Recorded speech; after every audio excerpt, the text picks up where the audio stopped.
Hi hello ನಮಸ್ತೆ ಎಲ್ರಿಗೂ. ಇವತ್ತು ನಾನು ಮಾತನಾಡೋಕ್ಕೆ ಬಂದಿರುವಂತಹ ವಿಚಾರ ನಮ್ಮ ಮಂಗಳೂರಿನ ಸಮೀಪ ಇರುವಂತಹ ಸುರತ್ಕಲ್ ಬಳಿಯ ಕಾಟಿಪಲದ ಸೆಕೆಂಡ್ ಬ್ಲಾಕ್ ಏರಿಯಾದ ಬಗ್ಗೆ. ಇದು ಈದ್ಗಾ ಮಸ್ಜಿದ್ ಹತ್ತಿರ ಇರುವಂತಹ ಈ ಒಂದು ಏರಿಯಾ. ಮೊನ್ನೆ ಗಾಳಿ ಮಳೆಗೆ ಇಂತಹ ಒಂದು ಅನಾಹುತ ನಡೆದಿರೋದು.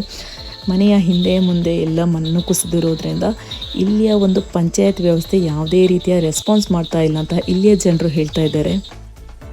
ಇಲ್ಲಿ ಯಾವುದೇ ರೀತಿಯ ಜೀವಹಾನಿಯಾಗದಿದ್ದರೂ ಇಲ್ಲಿ 2-3 ಕುಟುಂಬಗಳು ಇಲ್ಲಿಯೇ ವಾಸವಾಗಿದ್ದು ಇದರ ಬಗ್ಗೆ ಯಾವುದೇ ರೀತಿಯ ಕಾಳಜಿ ವಹಿಸ್ತಾ ಇಲ್ಲ ಇಲ್ಲಿಯ ಪಂಚಾಯತ್ ವ್ಯವಸ್ಥೆ ಅನ್ನೋದು ತುಂಬ ಬೇಸರದ ಸಂಗತಿ. ನೀವು ಆದಷ್ಟು ಶೇರ್ ಮಾಡಿ, ಪಂಚಾಯತ್ನವರು ಎಚ್ಚೆತ್ತುಕೊಳ್ಳುವಂತೆ ಮಾಡಿ ಅಂತ ಹೇಳ್ತಾ ಇವತ್ತಿನ ಈ ಒಂದು ವಿಚಾರನ ನಾನು ಇಲ್ಲಿಗೆ ಎಂಡ್ ಮಾಡ್ತಾ ಇದ್ದೀನಿ. ಸಾಧ್ಯವಾದಷ್ಟು ಶೇರ್ ಮಾಡಿ.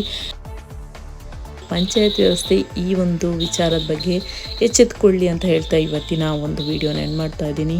Thank you so much.